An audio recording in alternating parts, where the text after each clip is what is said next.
Hello, BookTube, and welcome back to Nonfiction November. This is an event created by Olive at a Book Olive designed to celebrate nonfiction and maybe destigmatize nonfiction from the idea that a lot of people have, even a lot of dedicated readers, that it's boring, that it's tedious schoolwork. A lot of people associate nonfiction with textbooks, which are boring and which are tedious schoolwork, but that's only one sliver of nonfiction. I've been adding nonfiction to my reading this month. I've been adding nonfiction and also spy fiction because of another BookTube event. And it's been taking me on a journey, of course. A large part of what I read is nonfiction anyway, because I read new releases in the American book market. And I have a sweet tooth for nonfiction. I've always liked it better than fiction. So a lot of the bookcase that I have that's full of galley copies and review copies and whatnot is nonfiction, not fiction. It doesn't look like the review copy bookcase of another critic, of most other critics. And that's for work. That's on the work side of things. On the play side of things, on which BookTube definitely counts, is the other nonfiction reading that I'm doing, the stuff that I'm not going to review. I'm not going to be responsible for it in any way. And I allow that kind of a nonfiction journey to lead me where it will. Yesterday, I talked to you about The Politics of Paradise, a Byron study by the UK politician Michael Foot. And I speculated in the course of that video that maybe if he's like every other lying politician who's ever put their name to a book, he didn't really write it. A number of you emailed me disputing that. In the way that we do on this channel, in this community, the way that we do it is sharp elbows, but very friendly, non-compromising, but very loving, willing to change minds, but sure of your facts. That is wonderful. To find a community like that at the ripe old age of 28 is just wonderful. A lot of you wrote to me saying, at the very least, that Michael Foot wrote a lot of books in his life, and a lot of them were critically praised by people who were not part of politics. They were part of my world, of the literati. And that mitigates against him having co-writers. And I agree with that. All the more pleasing for me to think that the eloquence in that book came about from its author. That is wonderful. But I mentioned in the course of talking about that book that I honestly got the impression that Foot meant to write about someone else, not Lord Byron. I got the impression all throughout that he meant to write about William Hazlitt, the firebrand critic of Byron's own day. Hazlitt is all over the book. Even when he's seemingly far from the action, his ghost is still hovering right there. I had a feeling while I was reading The Politics of Paradise that Foot was in far greater dialogue with Hazlitt than he was with Byron. And I wondered if that was going to lead me to a Hazlitt reread last night. And it didn't quite. It didn't quite. I have a couple of collections of Hazlitt stuff. It is wonderful stuff. If you haven't read him, I'm sure he's free on Project Gutenberg. But instead, I went to a study of Hazlitt that I haven't read in 5 years. I haven't read it since I got it. 4 years, 2020. I read it when it first came out, which we might as well get all our dates right. Right? I read it when it first came out because it was utterly irresistible to me. That was 1983. And then I read it again 40 years later when I found a copy at the Brattle Bookshop or wherever. Did I find this at the Brattle? Yes. And it's not a collection of Hazlitt's stuff, although he's all over it. Instead, it's a study of Hazlitt as a critic, which was the main thing that he was. At least I would certainly say that. And that's this, Hazlitt, The Mind of a Critic, by David Bromwich, who I do not know. For decades and decades, we had a couple of friends in common, but I do not know this author, but I know his work and almost always love it. He wrote a book called The Intellectual Life of Edmund Burke that is superb, absolutely superb. I kick myself that I don't have a copy. I got the advanced copy. I'm sure we hauled it on this channel. And I got the finished copy. I wrote about it. And I got rid of the finished copy. I think I sent it to a Burkean out there, to one of the few remaining Burkeans in the world. And under the assumption that my used bookstore would turn up a copy, and it hasn't done that yet. Also, I don't know if I'm blurbed on the paperback, or if there ever was a paperback. But this is a on the surface anyway, a different kettle of fish, because this started out life as a doctoral dissertation, and those can be lethal, absolutely lethal, but not in this case. No, the reread last night was wonderful. This is Bromwich looking at Hazlitt in his life on the page. This is a literary biography. It deals with the man, but it's much more concerned with the words of the man. And I love books like that. If they're done well, I love them. I even read one that did that approach to Winston Churchill, and it was fantastic. I read and loved a book about, 10 years ago, something like that, where a critic does that with the novels of Benjamin Disraeli, and it worked. It absolutely worked. A lot of times it doesn't work. I've seen critical biographical studies like this that fail completely, not only at the biography, but at the literary stuff. But this one, it's a joy, an absolute joy. I don't know, I'm going to offer the same kind of caveat I usually do in Nonfiction November. I should probably pick different books if I wanted to be a champion of the whole kind of writing.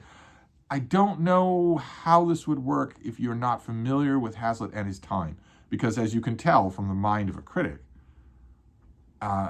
telling you about what's happening in that time period is not Bromwich's priority here. I think maybe that would also apply to the details of Hazlitt's life itself, or the people around him, Leigh Hunt or Lord Byron, or even John Keats. The chapter in here on Keats is amazing, just amazingly good. But I think you would probably need some grounding. But boy, oh boy, the kind of prose in this thing is, to put it mildly, not what you usually find in doctoral dissertations, even though, I mean, this started out life as a doctoral dissertation, but it had a lot of maturation after that, and a lot of very smart people helping to mature it into a full-blown book, and the author pondering on the subject in ways that the typical graduate student, harried, is not likely to do. This is superb. I want to read you a couple of parts to give you a sense of that, and maybe see if it comes through. I'm going to start at the beginning. Bromwich offers an assessment of Hazlitt at the beginning of the book. And he does so, first of all, with a long quote, and the joy, the opportunity of reading a long quote of Hazlitt for BookTube is irresistible. I am not going to synopsize it. Bromwich quotes from Hazlitt writing on The Merchant of Venice. Shakespeare's The Merchant of Venice. Hazlitt on Shakespeare is uniformly brilliant. And he quotes a very famous, what was once, when Hazlitt was known, a very famous passage. Shylock is a good hater, a man no less sinned against than sinning. If he carries his revenge too far, yet he has strong grounds for the lodged hate he bears Antonio, which he explains with equal force of eloquence and reason. He seems the depositary of the vengeance of his race, and though the long habit of brooding over daily insults and injuries has crusted over his temper in inveterate misanthropy and hardened him against the contempt of mankind, this adds but little to the triumphant pretensions of his enemies. There is a strong, quick, and deep sense of justice mixed up with the gall and bitterness of his resentment. The constant apprehension of being burnt alive, plundered, banished, reviled, and trampled on might be supposed to sour the most forbearing nature, and to take something from that milk of human kindness with which his persecutors contemplated his indignities. The desire of revenge is almost inseparable from the sense of wrong, and we can hardly help sympathizing with the proud spirit. Hid beneath his Jewish gabardine, stung to madness by repeated undeserved provocations, and laboring to throw off the load of obloquy and oppression heaped upon him and all his tribe by one desperate act of lawful revenge, till the ferociousness of the means by which he is to execute his purpose, and the pertinacity with which he adheres to it, turns us against him.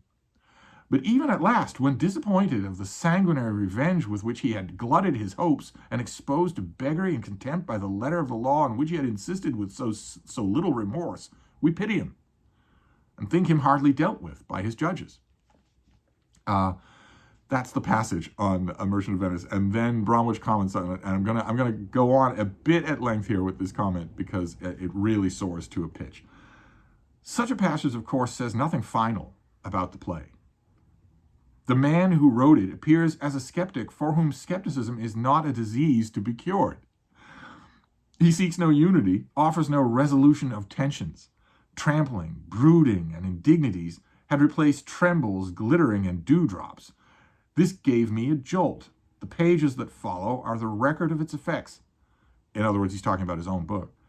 I have listened to the author who can hardly help sympathizing, to whom sympathy means anger at an injustice and scorn for its apologists, who wonders why should one not make a sentence of a page long out of the feelings of one's whole life, who says of a person, obviously himself, that he is, quote, the last to quit his seat in your company, grapples with the subject in conversation right earnestly, and is, I take it, backward to give up a cause or a friend, close quote. He's quoting from Hazlitt here. He is the most restless of English romantics, the most dangerous to his enemies, and in one sense the most shocking, since his familiarity of manners recommends him to those who would not knowingly welcome the product of a new school. That he is also shockable gives his work its delicacy and depth. In English, there is no one even roughly comparable to him. In French, there is Stendhal. That comment about how the magic comes not just that Hazlitt shocks, but that he himself is shockable. That is brilliant. That is brilliant. That announces to the prospective reader of this book on page 10 that the author gets it and that it's going to be worthwhile to spend 400 pages here with this author reading about another author. I want to read you so I pass towards the end of the book because it's really, really good. And this time is mostly Bromwich and mostly not Hazlitt. To regard criticism as an act of persuasive eloquence is to give it value, in the literal sense of giving it weight in our lives. Yet everything Hazlitt says about sentiment, interest, and the imagination has the aim of showing us that we are mistaken if we suppose that the weight is ours to give. It is there anyway, from our condition as members of a community of speech. Beautiful, just beautiful. And our only choice has to do with how we recognize it and what we want to do about it. As early as 1806, Hazlitt wrote, I know it is a general maxim that we are not to war with the dead. We ought not, indeed, to trample on their bodies, but with their minds we may and must make war, unless we would be governed by them after they are dead. There's a better distillation of what a critic is. I have never heard it. We're back to Bromwich now. That our community always extends into the past is a critic's contribution to knowledge. That we ourselves invent our difference from the past is his contribution to wisdom. Hazlitt's criticism offers the conquering second nature he believed all great writing must offer. His advantage as a fighter was that he had few illusions of permanent consolation. He knew that posterity alone decides what to ignore as a defeat, and that its finding is subject to revision. To a critic, this may seem a hopeful circumstance or a catastrophic one, but the burden of his knowledge and wisdom together is only that this is what happens to works of the mind from one generation to the next. Many of Hazlitt's victories are still to be declared. Oh man, that kind of prose. Oh, that is the reason I read nonfiction. Oh man, that is just so awesome. So on the one hand, my nonfiction November journey is going really well. I have no idea where this will take me.